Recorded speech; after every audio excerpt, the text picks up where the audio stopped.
Oke semuanya, jadi kemarin tuh sebenarnya kita bikin podcast ya sekitar setengah tahun lalu, terus banyak yang minta lagi. Dan kebetulan nih ada berita yang lagi hot. Jadi menurut saya narasumber terbaik ya, Pak Oscar mungkin bisa bantu jelasin ya. Jadi kemarin kan Pak ini lagi panas nih, situasi Binance kan itu lagi ada banyak banget ya. Ya. Rumornya tentang commingling of funds, mirip seperti FTX. Dan kemarin tuh yang ternyata orang tuh banyak yang baru tahu bahwa Binance tuh employee-nya digaji pakai BNB dan ini lagi heboh nih. Ya. Di saat kita syuting ini di crypto Twitter tuh lagi heboh banget. Oke. Kok orang bikin perusahaan digaji orangnya pakai token yang dibuat sama perusahaannya sendiri. Ya. Nah itu ada tanggapan apa Pak? Ya, jadi thank you banget tim. Aku diundang lagi buat bicara di sini. Dan kali ini kita diperbolehkan podcastnya di kantor kita. Iya di kantor Indodasar kita main ke kantor. Ini kehormatan nih buat Indodasar sama Bro Tim. Thank you banget Pak. Ya. Cuma kali ini kita nggak pakai kopi ya. Kita pakai air putih. Air putih.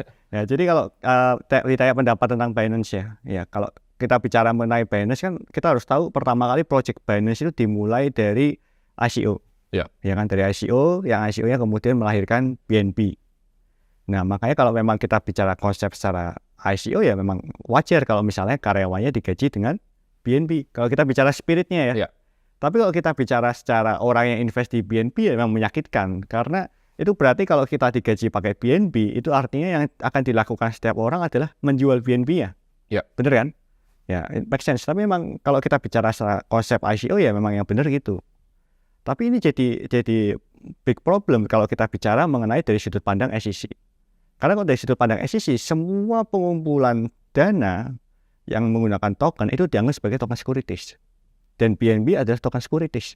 Termasuk ya. Termasuk token securities. Yang akibatnya makanya SEC atau OJK-nya US menindak Binance. Ya. Nah, kalau ditanya pendapat saya tentang Binance ya, karena sekarang regulator di seluruh dunia, OJK di seluruh dunia itu lagi menertibkan namanya crypto exchange. Ya, jadi mereka ingin crypto exchange itu anti money laundering-nya kuat, terus pengaturan uangnya antara uang member dengan uang yang diinvestasikan itu dan uang dari perusahaan itu dipisah. Ya, terus kemudian kriptonya nggak dipakai seenaknya. Ya, ini kan pengaturan yang sebagaimana sudah dilalui oleh sekuritas saham. Kalau kita bicara saham di tahun 1990-an, tahun 2000 awal itu kan di Indonesia juga sekuritasnya masih seenaknya kan. Bisa orang trading saham, uang rupiah dimasukin, uangnya dipakai sama yang punya sekuritas. Karena dulu kan nggak dipisah clearingnya semua kan. Betul. Satu kan. Terus kemudian timbullah yang namanya RDI kan. Ya. Rekening dana nasabah itu, RDI itu yang kemudian uang nasabah dan uang sekuritas dipisah. Saya kira pengaturan ini akan terjadi di semua crypto exchange di global. Oke. Cuma di Indonesia memang sudah mendahului duluan.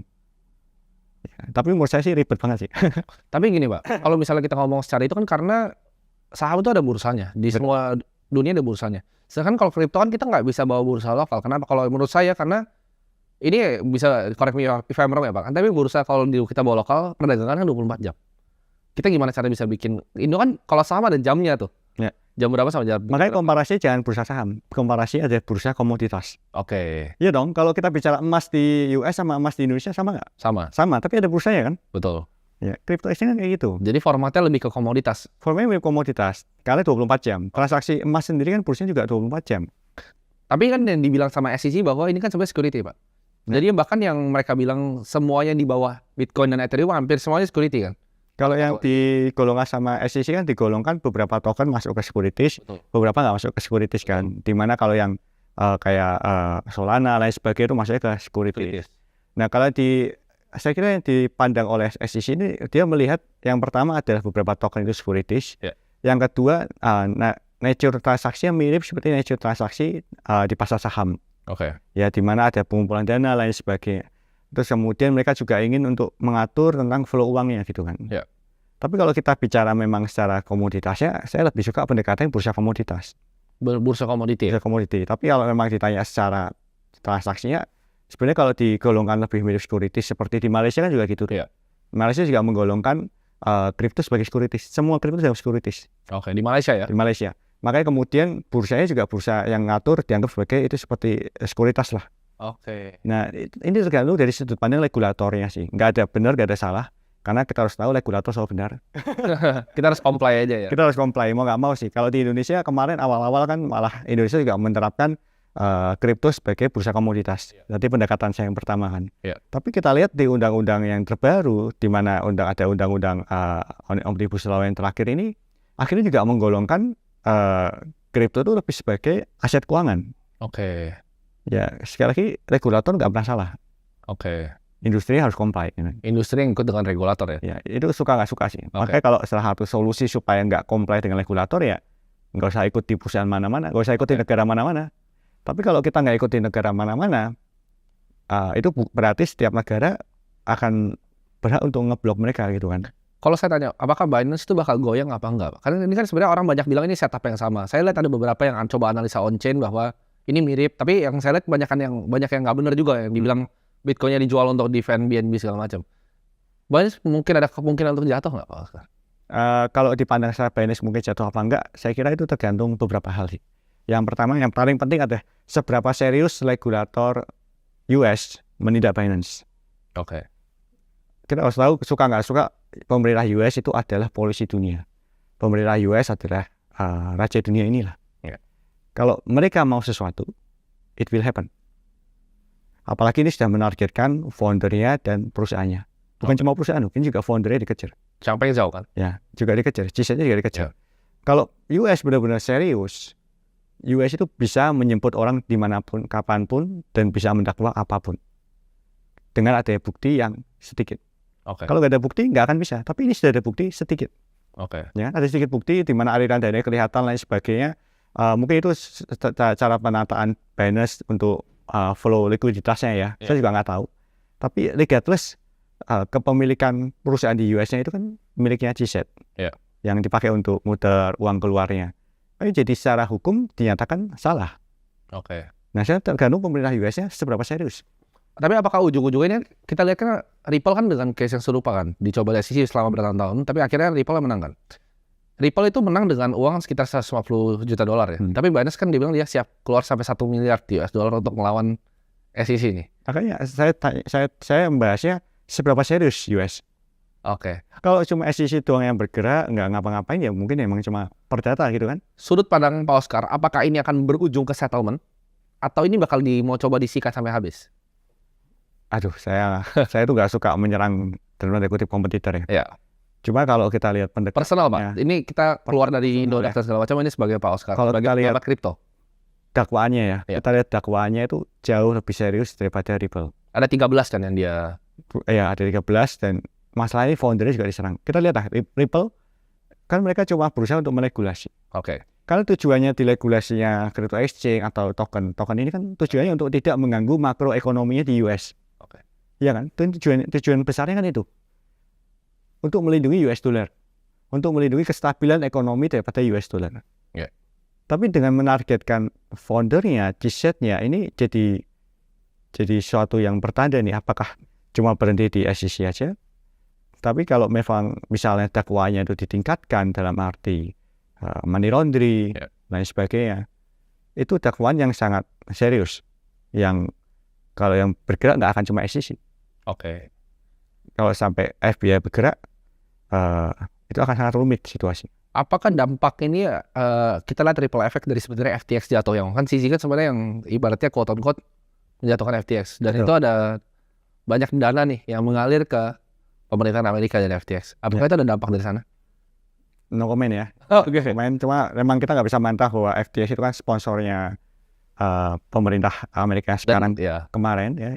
Dua party kan? Dua party kan. Nah, kita nggak tahu sih. Cuma yang pasti itu ada cerita masa lalu kan. Nggak penting buat kita. Yang penting adalah apa yang terjadi hari ini dan hari esok. Oke. Tapi probabilitas kalau Pak Oscar lihat sebagai pengamat nih di luar Indodax, apakah mungkin jatuh atau tidak Binance?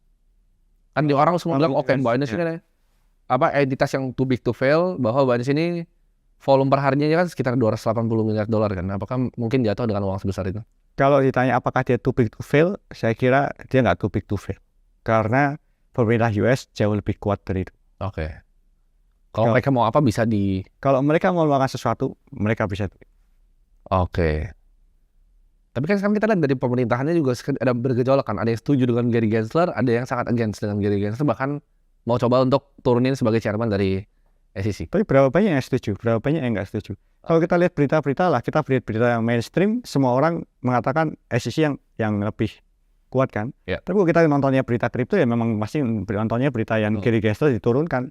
Tapi cuma berapa orang sih di parlemen yang bicara itu? Lebih banyak yang dukung SEC sebenarnya. Iya, maksudnya kalau kita harus fair lah, kita fair, kita ngelihat kadang-kadang kalau kita sudah investasi di kripto atau kita investasi di saham, kita tuh punya kecenderungan psikologi untuk cuma mengikuti Berita kripto. Nah, itu yang satu hal yang mungkin harus kita ubah sedikit untuk kita secara makronya. Lihat secara holistik ya. Secara holistiknya. Oke, menarik nih. Begitu kejadian ini terjadi, lalu kita lihat kan BlackRock langsung kan coba untuk mau filing nih spot Bitcoin ETF yang bikin sekarang hari ini lumayan naik nih di saat kita syuting. Itu pandangan Pak Oscar apa? Kalau apakah giliran Larry Fink nih dari traditional finance 10 triliun dolar asset management, apakah dia akan bisa nih begitu dia akan apply ini sekarang? Satu hal yang menarik yang menurut saya tentang apa yang terjadi di Binance ya, ini membuktikan kalau Bitcoin itu sudah berbeda dengan Bitcoin beberapa tahun lalu. Oke. Ya, karena Binance kan kita bicara mengenai global exchange, global unregulated exchange yang biasanya kalau zaman dulu, kalau global exchange-nya atau yang punya likuiditas paling besar diserang atau goyang, itu kan Bitcoin masih jatuh banget tuh harganya. Itu yang saya penasaran, saya pengen tanya juga tadi soal. Tapi kalau kita lihat pergerakan Bitcoin dalam 2 minggu terakhir, dia nggak mengalami koreksi yang tajam. Iya. Itu artinya ada banyak hal sih. Yang pertama artinya itu likuiditas daripada spot market Bitcoin itu jauh lebih kuat daripada waktu-waktu sebelumnya. Oke. Yang kedua, miner Bitcoin yang punya Bitcoin dalam jumlah besar, itu mereka melakukan aksi hold yang tidak terlalu terpengaruh oleh berita-berita yang ada sekarang. Yang ketiga, aksi korporasi yang mendukung Bitcoin itu jauh lebih besar daripada yang kita perkirakan. Ya. Kan semua orang kira kalau misalnya Binance ambruk, Bitcoinnya bakal bergerak dengan sangat cepat nih. Ya. Tapi ternyata Bitcoin masih harga 25.000. Betul. Itu luar biasa. Bahkan kalau bisa dibilang BNB-nya sendiri, sebenarnya kalau ini yang saya lihat ya secara awam. Kalau saya lihat waktu itu FTX begitu FTT dihantam, itu langsung jebol. Kan dia coba hantam kan, banyak bahkan even yang di industri crypto sendiri banyak yang nggak suka dengan Binance kan. Geng-geng Bitcoin Maxi yang lain kan banyak yang mau coba shorting BNB kan dengan volume yang sangat besar. Tapi yang saya lihat itu unik. Kalau udah hancur sekarang. Tapi malah sekarang naik lagi nih. Kalau itu saya kira itu nggak lepas dari kekuatan ekonominya Binance sih.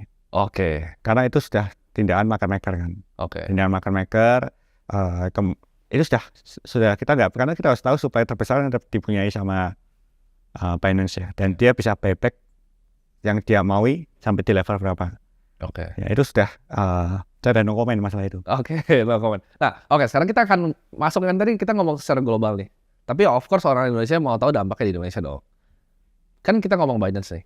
Kalau yang saya lihat di industri exchange sendiri, banyak banget kok yang minjem liquidity Binance. Banyak. Kan ngomongnya di depan mereka orang Indo kan awam banget. Mereka nggak tahu itu bukunya order booknya Binance. Ya. Betul. Rata-rata hampir semuanya di Indonesia. Mungkin kecuali kita kan nih. Nah itu bisa dijelaskan lebih lanjut Pak. Apa dampaknya kalau misalnya Binance jatuh nih? Kan banyak orang Indo yang ngomong, oh jatuhin aja Binance gitu. Padahal mereka exchange yang mereka pakai ini, banyak kan tuh matching engine-nya minjem Binance. Oke. Jadi kalau kita bicara crypto exchange centralized ya, itu kan dibagi beberapa. Ada yang dia punya order book sendiri, ada yang sistemnya tuh pinjem order book orang lain. Ya, jadi kalau di Indodax karena kita dulu ada sebelum Binance, ya kita sudah terlanjur bangun semua sendiri gitu kan, dari tahun 2013 ya. Binance itu kalau saya nggak salah itu 2018 ya. 2018. Ya, jadi kalau sistem-sistem exchange yang baru-baru sekarang itu banyak yang mereka bikin sistem cuma berdiri di atas Binance. Oke. Atau berdiri di atas crypto exchange yang lain lah. Ya, likuiditasnya jadi order booknya ngopi. Dalam arti sebenarnya inventory yang mereka bisa dikatakan nggak ada. Oke. Nah, tapi kalau kita bicara seperti di Indodax, inventory-nya ya kita bisa tanggung jawabkan bahwa yang ada di order book itu ada di sistem kita.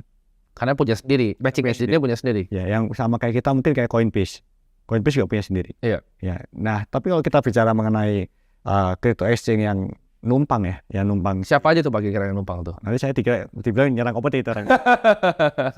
Ya, jadi kalau kita bicara yang numpang itu kan kalau misalnya terjadi apa-apa dengan Binance itu biasanya kayak contohnya lah, misalnya Binance maintenance, sistemnya mereka pasti maintenance. Nah, berarti kalian bisa perhatiin tuh kemarin tuh, begitu yang Binance maintenance tuh, ya pasti kelihatan ya. Banyak lah. Itu nyambung karena kalau yang core maintenance semua pasti maintenance barengan.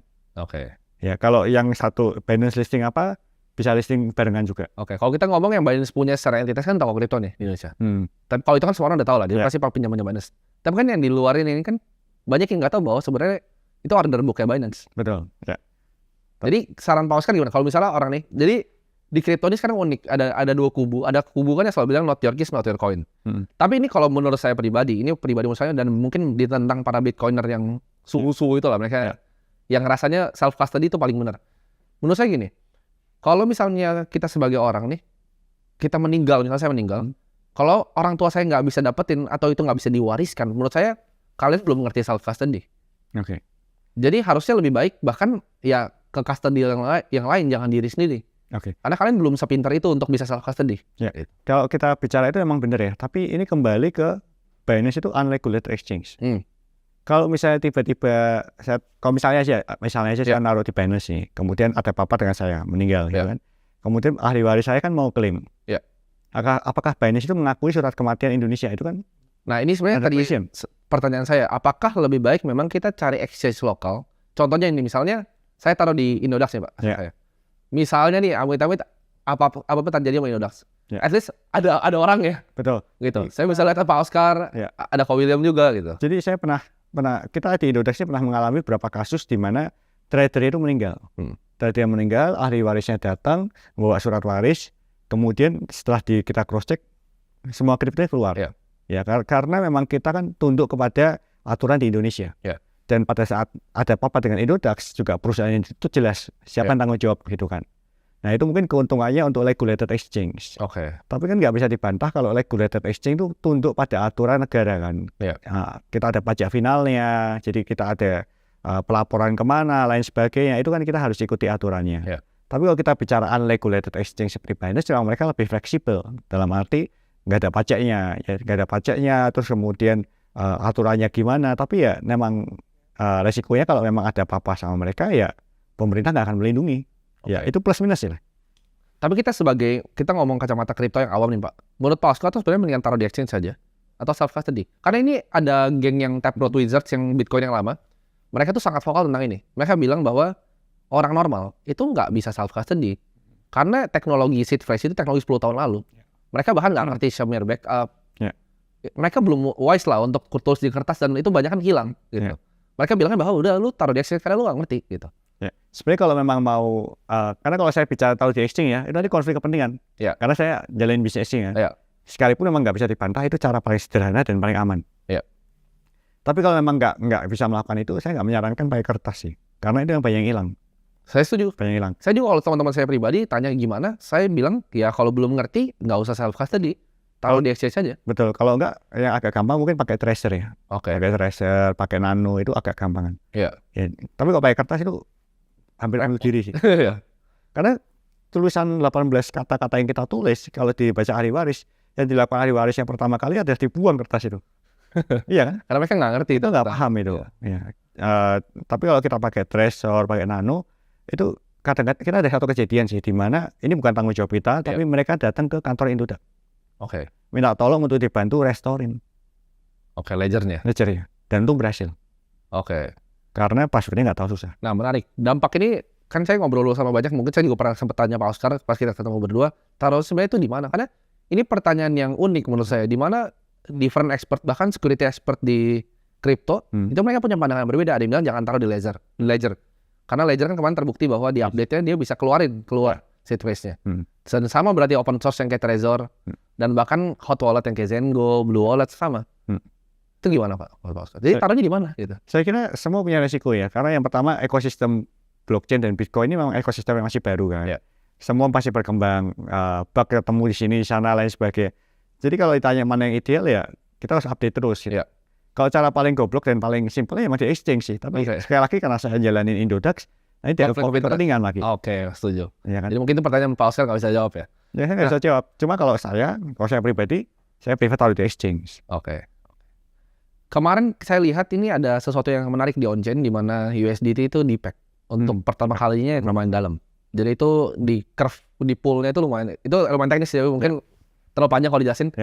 Pandangan Pak Oscar gimana? Kemarin USDT sempat di-peg terus kemudian pindah ke USDC itu kan. Ya, jadi kalau menurut saya memang kalau kita sudah bicara stablecoin itu sebenarnya nggak ada token yang benar-benar stable. Itu kita harus tahu sih. Karena secara logisnya itu sebenarnya kan cuma kita mengkustodikan US dollar, kemudian kita menerbitkan token. Yep. Yang benar-benar jaga peg-nya itu kan market maker. Kalau market makernya ternyata tiba-tiba disiram dalam jumlah besar, itu pasti akan terjadi peg. Goyang juga Pak. Goyang. Tapi kalau market makernya serius, dia akan mengembalikan harganya pada akhirnya. Oke. Saya kira itu situasi yang normal sih, sesuatu yang normal yang memang nggak bisa dibantah bahwa itu mungkin terjadi dan kalau disiram dalam jumlah besar pasti turun. Oke. Tapi yang penting adalah sekarang mereka tetap kembali seperti Kembali. kan. Ada tanggapan nggak Pak? Kan kemarin dia baru keluarin tuh proof of reserve-nya yang USDT ya, bahwa dia taruh 10% dan dia berkomitmen untuk tambahin Bitcoin allocation-nya. Ya. Itu tanggapan Pak Oscar Bang, sebagai seorang stablecoin. Orang bilang kan, oh taruh di T-bill saja, lalu kan custodial gitu. Tapi dia ekstrim dan taruh 10% di balance sheet-nya Bitcoin. Karena kalau kita bicara mengenai market maker, itu kan kadang-kadang market maker perlu dana untuk jaga harga dan sebagainya. Ya. Mungkin itu alasan kenapa cuma ditaruh 10% itu. Oke. Tapi kalau kita bicara mengenai baiknya, amannya emang harusnya lebih dari itu ya. Harusnya lebih justru. Harusnya lebih, tapi sekali lagi saya kira itu yang penting dari mereka kan mereka memastikan bahwa Oke. USDT-nya bisa selalu dicairkan. Oke. Ini Pak, saya mau nanya mungkin sedikit personal. Pak Oscar kan sebenarnya seorang yang running exchange dan ini kan banyak kan kasusnya adalah dia commingling of funds. Kan? Tapi apakah exchange di Indo itu kan kita ngelihat bisa dibuktiin pakai proof of reserve walaupun tuh didebatin ya. Apakah ini benar, apakah bagusan pakai Merkle Tree dan segala macam. Ya. Apakah itu cukup Pak proof of reserve? Proof of reserve itu nggak cukup. Oke. Proof of reserve nggak cukup. Kenapa? Karena proof of reserve itu cuma membuktikan kita punya aset berapa banyak. Dan kita bisa dikatakan kita bisa pinjam kripto siapapun. Oke. Ya misalnya saya berafiliasi dengan Binance, saya akan bilang ke Binance, pinjam dong walletnya Binance, pindah sedikit, ini mau saya buktikan buat proof of reserve. Iya. Kalau saya berafiliasi dan saya shareholdernya, saya kira Binance akan mensupport. Oke. Nah, makanya saya lebih mendukung yang namanya proof of reliability. Oke. Yang dilakukan Indodax kemarin. Indodax kemarin namanya sebenarnya proof of reliability sih, bukan proof of reserve. Yaitu di mana database-nya Indodax secara member itu dibuka, tapi kita cuma buka ke audit ya, ke audit yang terpercaya, terus kemudian dia nge-matching dengan crypto inventory yang ada. Ya, tadi kemudian dilihat apakah stoknya itu lebih atau kurang gitu, atau sesuai. Oke. Nah, itu dilakukan di Indodax kemarin. Oke. Karena kalau dengan cara itu, si perusahaan auditnya bisa melihat bahwa benar-benar balance yang member itu ada di perusahaan. Oke. Tapi kan gini, kalau misal di exchange di Indo sekarang, apakah kalau Pak Oscar lihat, itu apakah mereka benar-benar keep dari customer funds? Karena banyak yang mulai kasih fitur earn, harus dapat duit dari suatu tempat dong. Ya. Dan saya tahu jelas bahwa di Indonesia, karena kita ada banyak final, di mana banyak kan exchange itu charge-nya 0,10 kan. Gak banyak yang tinggi, dan berat gitu Pak, untuk kasih bunga earn. Kalau misalnya kita ngomong dari komisi. Ya. Apakah benar mereka punya aset yang di sana itu di sana apa dia mainin di DeFi atau gimana? Oke. Jadi kalau kita bicara mengenai fitur earn ya, fitur earn itu kan bisa beberapa macam polanya. Kalau pola yang pertama yaitu pola di mana yang paling benar harusnya kan itu cuma stakingin. Ya. Di staking di blockchain itu kan relatif aman. Cuma ya memang fitur earn-nya akan jadi bunganya rendah. Ya, itu hampir zero rate. Ya, jadi kayak seperti di Indodax kan kita fitur earn-nya cuma kita lempar di stakingnya blockchain-nya, makanya earn kita bunganya nggak terlalu tinggi. Tapi itu cara yang paling aman dan nggak ada resiko buat crypto exchange maupun untuk member. Ya. Kalau yang kedua kita bicara mengenai ada orang yang kerjasama dengan CEFI. Ya. Ini dilakuin kemarin oleh salah satu exchange di Indonesia yang akhirnya tutup karena masalah ini kan. Depannya Z. Iya, depannya Z. Kemudian jadi dia kerja sama satu CEFI, dana membernya atau dana perusahaan semua ditaruh di sana. Saya nggak nyebut. Nah, pokoknya ditaruh di sana, kemudian akhirnya begitu CEFI-nya goyang, dananya bolong besar banget, nggak ketutup. Ya kalau cara ketiga itu dilempar ke DeFi. Kalau dilempar ke DeFi, ya ini ada beberapa case yang saya tahu ngelakuin. Cuma kalau dilempar ke DeFi kan kadang-kadang nggak sempurna ya. Protokol risk. Terus kemudian kadang-kadang bisa kelikuidasi segala lain sebagainya. Nah ini ya emang ada resiko. Makanya kalau kita bicara mengenai yang paling ideal, sebenarnya memang harusnya ada proof of reliability untuk ngeceknya itu. Tapi proof of reliability waktu kita nyoba ngelakuin di Indodax itu nggak gampang sih. Karena yang pertama auditornya harus tahu, benar-benar tahu. Yang kedua itu takes time dan repot banget. Dan yang ketiga biaya mahal. Kalau dilakukan setiap tahun itu biaya mahal, dan kayak kalau proof of reliability dilakukan setiap bulan seperti idealnya, itu bakal costnya sangat besar. Repot ya? Repot. Oke. Menarik. Kalau ini Pak, kita lompat sedikit ke pola adopsi kripto di masyarakat Indonesia. Ini yang saya lihat pribadi, kita kan Web2 nih, ya kan, di mana ada Gojek, Traveloka, dan Big Giants. Yang saya lihat tuh mereka langsung lompat ke kripto ini bagian cuannya. Jadi kalau misalnya di US, kita ngomong Silicon Valley, mereka kan dari Web2 juga kan sama. Tapi mereka ada masalah yang mereka ketemu di sini, mereka akhirnya transisi ke Web3-nya, desentralisasi idealismenya nih, baru ke cuannya. Betul. Nah Indonesia tuh dari sini, gue beli Bitcoin buat cuan. Itu gimana caranya biar kita bisa ngajarin nih, orang Indonesia yang ngerti DeFi itu sedikit banget, yang otak-atik di curve dan segala macam dikit banget. Banyak yang bahkan nggak ngerti sama sekali. Cuan beli dari cek sih, gue mau cuan beli Bitcoin, beli Ethereum. Gimana caranya untuk ngajarin idealisme ini ditarik nih ke Indonesia? Karena yang pertama challenge-nya adalah edukasi, literasi keuangan kita kan masih tergolong rendah ya di Indonesia. Orang aja banyak yang invest di peer-to-peer lending, nggak dibayar, marah. Padahal kalau kita lihat peer-to-peer lending, emang ada resiko di mana kamu nggak bisa dapat hasil investment. Betul. Kalau kita bicara crowdfunding, nggak semua crowdfunding yang kamu invest itu akan profit. Betul. Tapi di Indonesia marah kok. Mereka ngamuk, ngelapor ke polisi, lain sebagainya. Oke. Padahal kalau kita bicara mengenai tadi DeFi atau lain sebagainya, itu kan lebih advance lagi. Iya, ada resiko di sana. Resiko. Jadi literasi keuangan di Indonesia harus lebih tinggi dulu. Oke. Jadi kan makanya PR-nya bro team di sekolah kripto ya. Terus kedua, kalau kita bicara mengenai persepsi di Indonesia, yang kedua, Indonesia itu punya satu challenge, tantangan besar secara regulasi, yaitu kalau kita sudah bicara mengenai Web3 ya, kadang-kadang kita nggak bisa membantah kripto itu jadi alat pembayaran. Oke.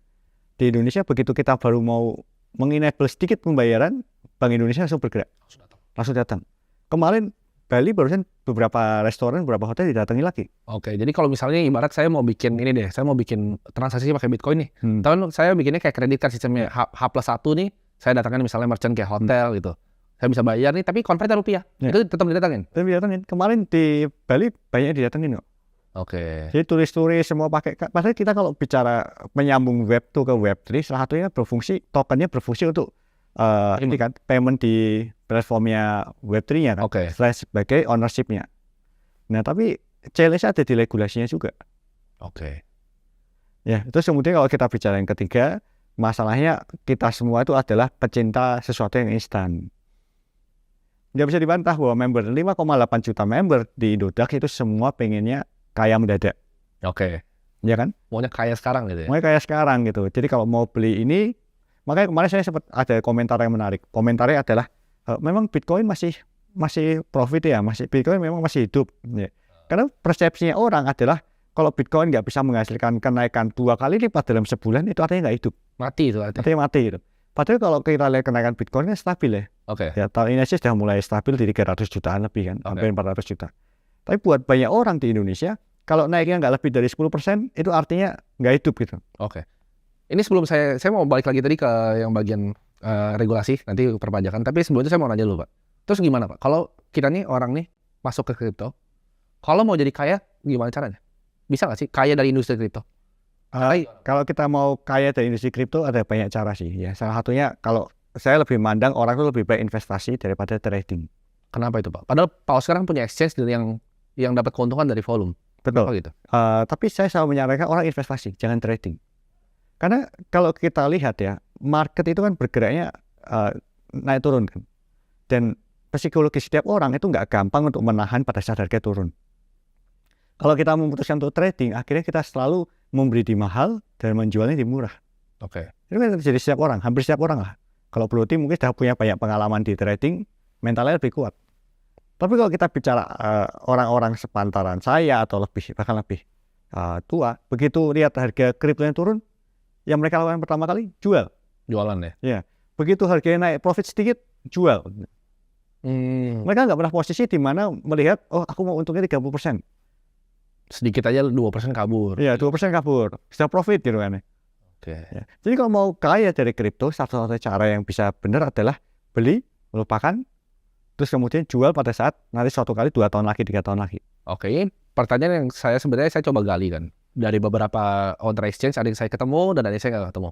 Dari beberapa yang saya udah ketemu dan saya belum ketemu, yang saya lihat di Twitternya dan di sosial medianya, mungkin ngobrol juga, kenapa semua owner, karena yang paling tahu tentang dunia kripto kalau menurut saya adalah owner exchange. Kenapa? Karena mereka sudah lihat ribuan koin yang listing gitu. Mereka udah tahu nih yang ini kayak gimana performanya. Kenapa semuanya itu jadi Bitcoin Max sih? Karena kalau kita Jesse lihat, Powell, Kraken, ya, Changpeng Zhao, Binance, ya, semua, ya. Benzo, Bybit, semua Maxi Bitcoin. Kenapa? Karena kalau kita lihat semua kripto yang ada ya, menurut saya hampir semua kripto yang ada di luar kripto yang berbasis komoditas ya, itu adalah sampah. Ini owner exchange loh yang ngomong. Kenapa? Karena itu adalah barang spekulasi tingkat tinggi. Oke, jadi kalau saya bikin Timmy token gitu misalnya. Ya, itu harga itu akan naik. Timmy token akan naik. Tapi saya percaya setelah harga itu naik, itu akan eventually turun. Ya. Semua exchange yang bikin token, semua perusahaan yang bikin token, itu ada momen di mana dia naik, dan setelah itu semua orang akan melupakan menjual, kemudian turun selamanya. Oke. Karena memang nggak make sense gitu. Saya nggak ngeliat sesuatu yang make sense dengan adanya token-token dari hasil ICO itu gitu. Oke, jadi value-nya akan accrue semua ujung-ujung balik ke Bitcoin. Kalau menurut saya begitu yang akan terjadi. Jadi kayak ini semuanya gede nih ibaratnya, tapi semuanya akan turun ujung-ujung ke Bitcoin. Makanya kalau ditanya apakah saya itu, saya cuma menggemari kalau di kripto ya, saya cuma menggemari Bitcoin dan Ethereum. Cuma dua ini. Oke. Kenapa? Karena Bitcoin kan memang sudah proven ya. Kalau yang Ethereum itu karena kita bisa ngelihat dia ekosistem pertama yang punya sifat POS, terus kemudian dia ada sifatnya untuk deposit dan lain sebagainya, decentralized. Dan yang paling penting adalah regulator itu tidak menyerang Ethereum. Oke, tapi ini unik. Kalau tadi saya lihat, kalau misal bahkan yang Jesse Powell Kraken, dia bahkan lebih ke Bitcoin only. Bahkan kalau kita lihat yang bikin Silk Road, Ross Ulbricht dan beberapa orang yang bikin WikiLeaks, Julian Assange segala macam, mereka semua nggak ada yang bahkan beli Ethereum. Karena masalah Ethereum itu kan supply besar dan tersirkulasi pada sekelompok orang aja. Dan kemarin kan pas Ethereum Foundation tuh jualan 1.900 tuh langsung turun kan? Ya pasti. Karena kalau saya pokoknya Ethereum Foundation jualan on-chain, saya langsung short pokoknya Ethereum. Karena order booknya nggak sekuat Bitcoin gimana pun. Oke. Dan karena ini loh, masalahnya Ethereum itu terpusat ke beberapa orang aja.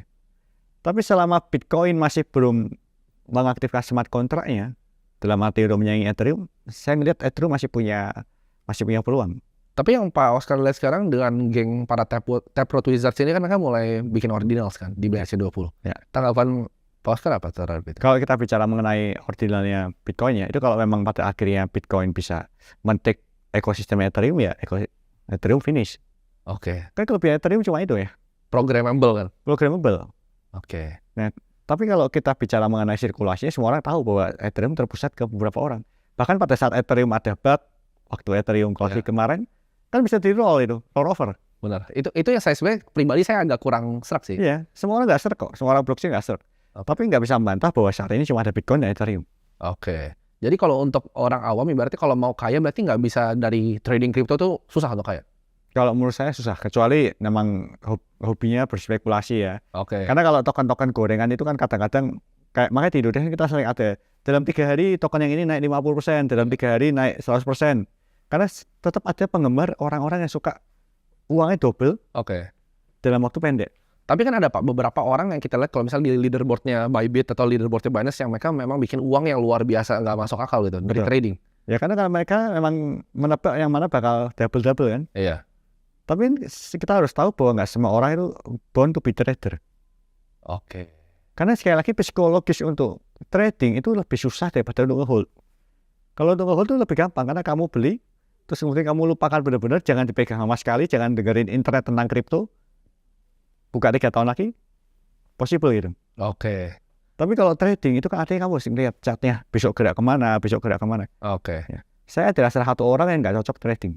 Oke, jadi kalau saran Pak Oscar untuk sebagian besar masyarakat, kalian mendingan invest di Bitcoin dan Ethereum, tetap sama. Betul. Kalau saya begitu. Tapi Pak Oscar lihat gimana Pak? Bitcoin apakah 2030 menurut Pak Oscar berapa harganya Bitcoin? Saya kira yang menarik ini 2024 sih. Oke, 2024 aja. April kan halving nih. Betul. 2024 kita bicara kalau 2024 itu kan halvingnya Bitcoin. Iya. Nah, halvingnya Bitcoin itu selalu membuat Bitcoin itu kan naik hampir 3 kali 4 kalinya kan. Iya. Nah, ini salah satu yang kita bakal lihat nih, apakah Bitcoin itu akan bakal naik lagi apa enggak. Kalau menurut Pak Oscar gimana? Kalau menurut saya bakal naik lagi. Oke. Tapi bukan financial advice ya. Iya, bukan financial advice. Karena masalahnya kalau kita bicara secara logikanya ya, secara logika doang. Yang terjadi waktu halving kan tiba-tiba supply-nya Bitcoin dipotong setengahnya kan. Iya. Padahal di satu sisi demand-nya tetap. Ya. Kalau demand itu tetap supply dipotong setengah, ya otomatis harga naik. Nah, pada saat harga temporary naik itulah kemudian terjadi semacam kenaikan tiba-tiba kan. Ya. Yang kemudian market kaget, biasanya akan ikutan ngebeli. Oke. Jadi pasti akan naik. Cuma saya nggak tahu apakah kenaikannya bisa setinggi sebelumnya atau enggak. Nah, Bitcoin ini kan sebenarnya pengikut Bitcoin ada dua ya. Ada yang idealismenya sekedar ini aset kelas tambahan. Mungkin orang super kaya yang oke 1% lah kita alokasi sini. Tapi kan ada orang yang benar-benar mungkin salah satu termasuk saya yang ekstrim gitu, ekstremis view-nya. Kalau Pak Oscar saya lihat mungkin masih di tengah ya. Pak Oscar masih ada bisnis yang lain. Ya. Saya lebih bisa dikatakan lebih mandang Bitcoin sebagai safe haven asset. Safe haven ya. Safe haven asset. Tapi ada yang mandangkan udah sebagai currency nih, Pak. Ya. Seperti tim kan. Aduh, Pak. Nanti dikejar regulator. Karena kita harus tetap pakai fiat kan. Iya. Oke. Tapi kan ada beberapa orang tuh yang punya pandangan bahwa fiat ini benar-benar nggak ada basisnya gitu. Kalau saya tanya sama saya emang memandang bahwa fiat itu sampah, lebih sampah lagi. Berarti fiat itu sampah, Pak? Saya bukan tipe orang yang menabung. Oke. Saya tipe orang yang tidak pernah punya dana cadangan untuk dalam bentuk fiat. Saya setuju, Pak. Saya juga nggak punya. Ya karena ngapain, fiat itu udah pasti setiap tahun turun kok. Oke, jadi fiat itu Lalu sudah jelas ya. fiatnya apa nih, Pak? Apakah USD, rupiah, semua ya? Apalagi rupiah. Kalau rupiah kan ikutan US dollar ya. Oke. Kalau US dollar sama ya semua turunannya ya bakal. Tapi rupiah itu sebenarnya basisnya apa sih, Pak? Nggak ada kan? Benar-benar nggak ada. Karena cadangan devisa 5% tuh. Ya, kalau kita sudah bicara US dollar, kita bicara rupiah, sudah bicara mata uang apapun, itu kan cuma basisnya adalah negara menjamin akan ada nilainya. Tapi kenapa gini, Pak? Kalau itu nggak ada nilainya dan di print, kenapa kita kerja keras cuma buat dapat rupiah itu, Pak? Ya karena untuk sebagai medium transfer kita membeli barang kan. Kamu buat itu tujuannya, bukan untuk ditabung gitu. Lalu sistem keuangan kita sudah jelas, sistem keuangan kita inflasi kok. Sistem keuangan diciptakan untuk inflasi, dalam arti inflasi itu harus ada untuk memutar roda ekonomi kan. Oke. Kalau ke sistemnya inflasi itu artinya mata uangnya akan selalu turun. Menabung itu pangkal miskin berarti? Menabung itu bukan pangkal kaya. Menabung bukan pangkal kaya. Oke, kita Tidak pernah ada cerita orang nabung jadi kaya. Itu nggak pernah ada. Oke, menarik. Kita balik sedikit, Pak, ke regulasi. Ini kan kita lihat Pak Oscar mungkin salah satu orang yang berpengaruh juga kan, ketua di Aspakrindo kan. Pajak PPh final ini menurut saya pribadi itu sangat memberatkan untuk orang yang adopsi kripto. Kenapa? Karena kita sekali masuk keluar itu udah hampir dekat 0,5. Dimana kita kena 021, 021. Belum fee dari exchange ya. Ada exchange 0,3, ada yang 0,10. Ya. Nah, apakah ini dampaknya orang justru lari keluar, Pak? Ya. Cari alternatif yang nggak ada kena pajak final. Oke, saya koreksi sedikit ya. Saya kan ketua Dewan Pembina, bukan ketua Aspakrindo. Ketua Dewan Pembina. Jadi kalau kita bicara mengenai pajak final kripto ya, pajak final kripto itu pedang bermata dua. Terus terang pedang bermata dua. Dan sebenarnya itu antara bagus dan nggak bagus. Oke. Itu nggak enaknya bukan cuma di trader, tapi juga di exchange. Di Indodax ya, sejak ada pajak kripto final, volume kita itu nggak bisa setinggi dulu. Karena orang untuk melakukan trading scalping itu jadi susah, jadi berat. Karena untuk trade, biarpun kita ada yang 0% ya, kita ada yang 0% sama ada yang 0,5 kan. Oke. Yang makernya ya? Yang makernya 0%, nggak ada biaya sama sekali. Karena pajaknya kita subsidi, terus kemudian kita bebankan di sebelah satunya. Yang taker aja yang kena. Takernya, jadi 0% sama 0,5. Ya. Tapi tetap aja kan orang untuk melakukan scalping itu nggak selalu bisa cuma posisi maker. Kecuali sudah ahli banget ya. Susah, karena harus yang ambil yang taker kan, karena dia butuh ngejar harga kan. Betul, makanya kata-kata apalagi spot. Iya, apalagi spot. Kan kita spot, bukan future. Nah, tapi kalau kita bicara mengenai untuk miner, untuk orang yang ngehold, pajak final lebih baik. Oke. Karena gini, kita pandang dari sudut pandang miner ya, sudut pandang orang yang menghasilkan Bitcoin. Sudut pandang orang yang menjalankan bisnis mining. Entah itu Ethereum, Bitcoin, atau whatever. Ya. Dulu sebelumnya, setiap kali ada menghasilkan kripto, menghasilkan Bitcoin, misalnya 1 Bitcoin ya. Itu mereka kena pajak PPh 30% dan PPN 11%, sorry. Oke. Sekarang dengan pajak final, itu pajak mereka cuma 0,21%. Untuk miner lebih menguntungkan. Tapi gini Pak, kalau misalnya miner kan tuh pasti lebih advance ya. Dimana orang yang pasti jauh lebih ngerti kripto. Betul. Tapi kenapa kan mereka main di indeks saja? Nggak bisa dong, kan kita tetap uangnya eventually perlu beli perlu balik perlu beli mobil, perlu membahagiakan istri, lain sebagainya. Oke. Kan eventually perlu ke sana. Ya kan? Tapi ada yang punya pemikiran gini Pak, ya udah kita gandain terus di kripto, one day ya udah kita ke Singapura, kita ke Dubai. Tapi kan tetap aja idealnya orangnya selalu bayar pajak. Oke. Idealnya bayar pajak. Oke. Ya. Siap. Dan kalau kita bicara mengenai Indodax ya, PPh itu kan PPh dan PPN 0,21. Iya. Kalau yang kita bicara mengenai sebelum aturan pajak final itu ada, Orang kan waktu profit dari kripto, Iya. itu kan pajaknya 25% sampai 35%. Iya. Sebelum pajak ya, sebelum era pajak final. Jadi misalnya kita profit dari trading kripto 10 juta. Iya. Itu pajaknya berapa? 3 juta harus dibayar ke SPT-nya. Iya. Belum kalau kriptonya dianggap ada PPN-nya. Oke. Nah, tapi setelah ada era pajak final, pajaknya jadi 0,21%. Lebih kecil. Lebih enak sebenarnya. Jadi 10 juta, profitnya cuma misalnya 3 juta, Iya. ya. Profitnya 3 juta, tetap nanti pajaknya 0,21 kali 10 juta. Tetap lebih kecil daripada gini, pajak. Bisnis exchange kan bukan bisnis buy and hold sebenarnya, kan bisnis volume kan. Betul. Dimana ya saya juga punya cita-cita sebenarnya kan untuk bikin sebuah exchange, tapi hitungannya nggak masuk akal untuk bikin exchange sekarang dengan pajak final. Betul. Karena simpel untuk kumpulin volume 1 triliun sebulan tuh nggak gampang. Ya. License-nya saya butuh 100 miliar Ya. untuk punya license-nya. Kalau misal kita fee 0,10 kita mau kompetitif nih, fee 0,10 itu berarti 10 miliar top line. Betul. Pajaknya lebih besar. Betul. Saat ini Saya setor 20 bisa pajak. betul. Indodax sendiri sekarang setiap bulan tuh kita membayar pajak hampir 10 miliar. Nah, makanya. Ya. Lumayan Pajak. besar gitu Ya, kan. untuk pajak negara. Nah, jadi kalau kita bicara mengenai pajak, Apakah ini mendorong mundur justru industrinya? Untuk orang lari semua ke Bybit dan teman-temannya. kita bisa lihat sekarang di industri kripto ini, di industri kripto exchange ya, hampir nggak ada kripto exchange yang profit. Oke. Hampir nggak ada yang ada profit. Kecuali kripto exchange yang sudah punya likuiditas dan punya customer. Oke. Yang profit berarti kayaknya cuma 2 berarti harusnya. Nggak tahu deh, nggak tahu yang sebelah profit nggak. Oke. Ya, tapi Baru profit Ya. seperti. karena kita harus tahu bahwa pajak ini agak memberatkan di industri dalam negeri.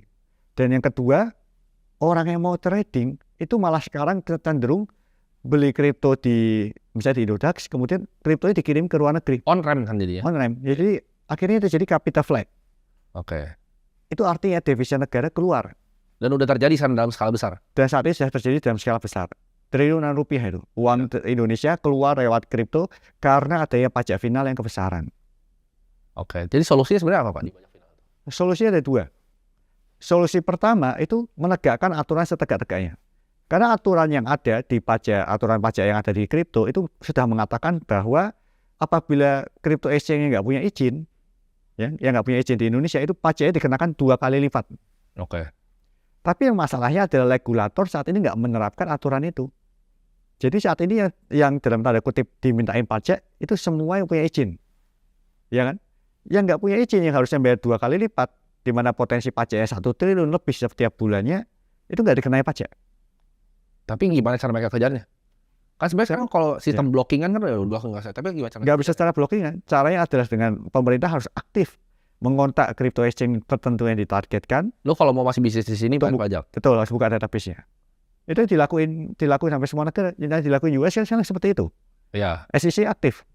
Oke. Tapi kan sebenarnya jadi gini, idealisme kripto kan sebenarnya kita nggak mau percaya sama pemerintah kan. Dimana orang kripto ini, ya gue lebih pilih di indeks aja sekalian. Nggak usah sama sekali sentuh teks gitu kan. Ya. Gimana kalau itu terjadi, Pak? Itu idealismenya itu. Begitu udah teredukasi semua nih, Ya. gue kan apa fungsinya lagi cek di mana itu on ramp aja. Ya. Jadi cek itu sama dengan on ramp fee dan udah terjadi sebenarnya sekarang. Di Indonesia kalau kita lihat yang nomor satunya bahkan sekarang volumenya itu paling gede itu stable coin keluar. Jadi kalau misal gitu, saya ngeliatnya ya udah saya tukeran di Uniswap. Ngapain saya pernah pakai cek? Ya kalau kita sudah bicara teks, memang solusi pemerintahnya dengan cara ngeblok, sudah itu tuang. Oke. Ya. Tapi kalau kita tadi bicara mengenai yang kedua tentang bagaimana cara mengatasinya ya. Ya. Yang kedua caranya adalah dengan pemerintah menurunkan pajak final. Oke. Karena sekarang 0,21 itu besar banget. Kenapa nggak disamain ke saham? Kenapa disamain ke saham? Ya. Disamain ke saham jadi total pajaknya cuma 0,11 misalnya. Ya. Kalau itu terjadi, saya kira market di Indonesia tetap akan hidup. Capital flight nggak akan terjadi. Tapi ini kayak biasa sih buat pemerintah nurunin pajak itu kan agak susah ya. Ya jadi kalau memang nggak bisa nurunin pajak ya yang pertama harusnya dilakuin pemerintah. Karena kalau nggak ngelakuin dua-duanya ya sudah uang triliunan rupiah setiap bulan keluar terus dari Indonesia. Oke. Dan sudah terjadi. Dan sudah terjadi. Dan yang masalahnya adalah pada saat itu terjadi keluar dari Indonesia, masyarakat di Indonesia jadi nggak terlindungi. Karena kalau tradingnya di luar negeri, Nggak ada yang tanggung jawab. nggak ada yang tanggung jawab. Nanti kalau ada apa-apa sama exchange yang di luar, ya nanti paling masyarakat tetap nyalain pemerintah gitu. Oke, saya mau tanya nih kalau gitu kan. Katanya kalau exchange luar berarti pemerintah ini saya mau ngambil kacamata yang berbeda ya, Pak. Kan tadi yang kita bilang di awal kan yang mainin duit customer fund kan ada yang meledak tuh. Betul. Ya kan full berizin. Ya. Mana customer fund? Karena masalah Ada siapa yang tanggung jawab pertanyaan? Kan Betul. ada entitas pemerintah nih yang katanya memberikan izin. Ya. Tapi mana pertanggungjawabannya? Jadi apakah sama aja sebenarnya semuanya? Nggak sama aja, karena masalahnya regulator yang kemarin regulator yang saya nggak usah nyebut namanya, itu masalahnya sudah menegakkan, membuat aturan, tapi tidak pernah belum mengeluarkan izin untuk sebagaimana seharusnya. Contohnya ya. Jadi salah regulasinya, Bukan salah regulasinya, kurang cepat. kurang cepat. Ya, contohnya Indodax ya. Indodax kita sudah jalan dari tahun 2014. Ya. Sampai sekarang status kita di Indonesia, Indodax itu calon pedagang aset kripto. Calon Sampai sekarang. Padahal kita itu setiap bulan hampir bayar pajak 10 miliar rupiah. Semua aturan di Indonesia kita harus ikuti. Kenapa kita masih calon? Karena belum ada namanya bursa berjangka kripto yang katanya bakal keluar 2-3 tahun lalu. Oke, tapi kan bursa berjangka itu menarik tuh Pak. Bursa berjangka. Karena bursa berjangka itu berfungsi sebagai pengawas kan. Terus katanya harusnya ada depository, katanya harus ada clearing. Itu kan supaya aman, benar ya? Tapi gimana caranya clearing kripto sebenarnya? Clearing kripto untuk rupiahnya. Oh, oke. Jadi kayak semacam ada KSE-nya lah buat. Ada KSE-nya. KSE-nya itu depository-nya. Oke. Nah, kalau sistemnya itu aman, berpengawasannya jalan. Oke. Nah, kalau yang kasus meledak kemarin, seharusnya soal itu tanggung jawab pemerintah. Tapi nggak diganti sampai sekarang. Saya mau ada teman soal ini. Saya nggak tahu. Ini tanya pemerintah dong. Oke. Ya, makanya kalau memang Jadi, tapi orang dengan begitu kan, dengan kejadian itu orang menjadi mikir, lah katanya ini diregulasi, begitu meledak uang saya hilang juga. Ya udah. Tapi kalau kita lihat aturannya yang ada sekarang, yang kemarin meledak itu juga calon sih.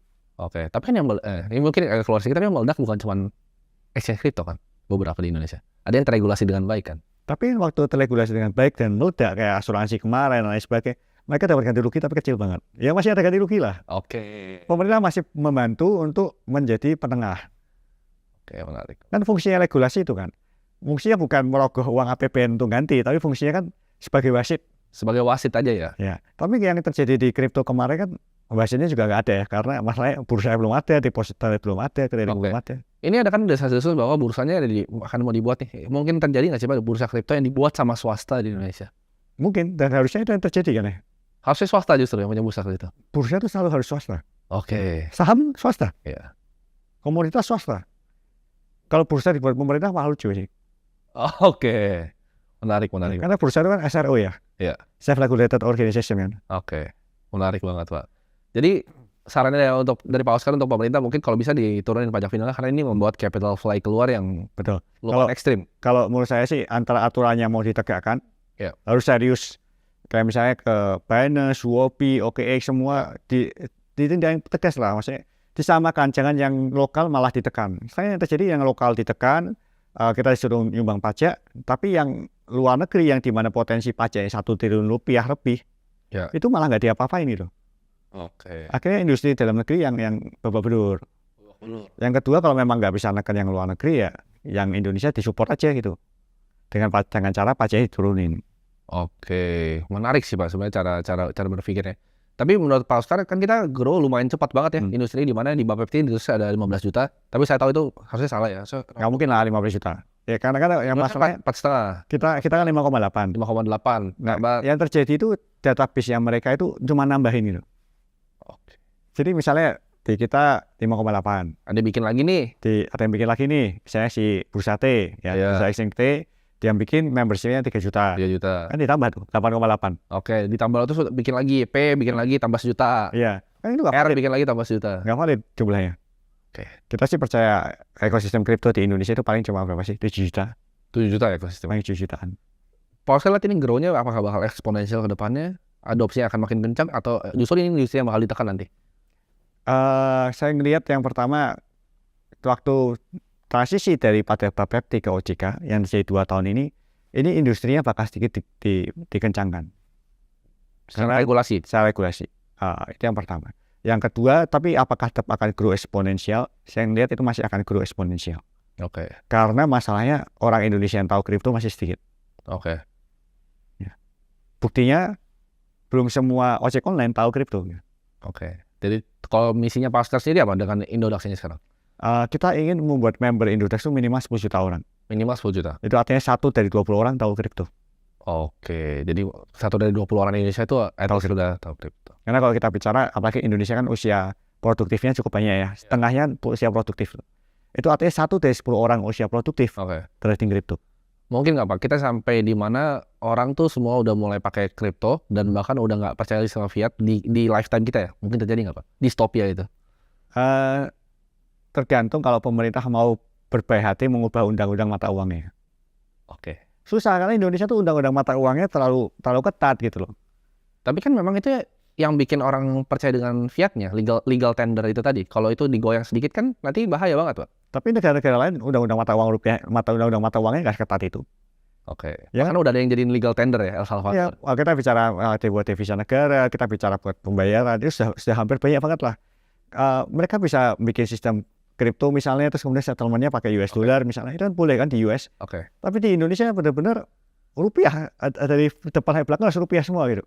Kan Pak Ustadz tadi sempat ngomong, udah pasti rupiah itu udah pasti turun dan fiat itu. Tapi kalau saya boleh tanya, kita nggak ngomong angka inflasi, tapi kira-kira angka buying power kita tuh turunnya berapa persen sebenarnya sih Pak per tahun? Kita bilang inflasi 5% nih dibilangnya. Inflasi 5%. Tapi kita bisa ngeliat kok harganya setiap tahun kita beli barang turunnya lebih dari 10%. Ya kan, faktualnya gitu kan. Jadi sebenarnya lebih dari 10% ya? Ya, kita semua mencintai rupiah ya. Biarpun nilainya itu turun terus. Ya. Nah ini tapi tantangannya adalah, dan menurut saya idealnya itu orang nggak menyimpan mata uang fiat. Idealnya nggak nyimpan. Pas kan nyimpannya tapi saya nggak nyimpan. Ya, bisa kelihatan kok di rekening saya itu nggak pernah ada uang banyak. Kalau ada uang dibelanjain gitu. Dibelanjain ya? Selalu dibelanjain. Karena apa? Karena untuk memutar roda ekonomi. Antara bisnis ya kan? Buat bisnis ya. Sebisa mungkin dibeliin aset lah. Dibeliin aset terus. Karena kalau cara kerjanya mata uang kita seperti itu, kalau kita nyimpan uang, goblok dong kita. Boncos kita. Iya goblok dong, sudah pasti dong. Kalau gini Pak, karena berarti aset kan ada banyak tuh Pak. Kalau misal obligasi gimana menurut Pak Oscar? Obligasi sama inflasi itu gimana sih bunganya? Ya emang beberapa obligasi bagus. Obligasi US dollar misalnya, itu oke lah. Tapi kan masyarakat biasa nggak bisa beli treasury bills kayak gitu Pak.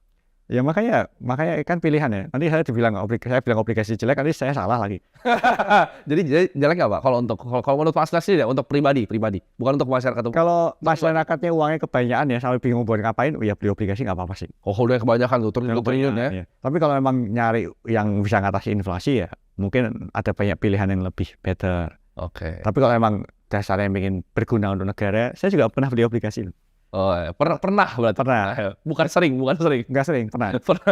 Karena untuk ini kan, menunjukkan bakti kepada Indonesia gitu. Jadi dipikir sekarang kita setiap bulan juga bayar pajak 10 miliar kok. Jadi sudah bakti berkontribusi ya.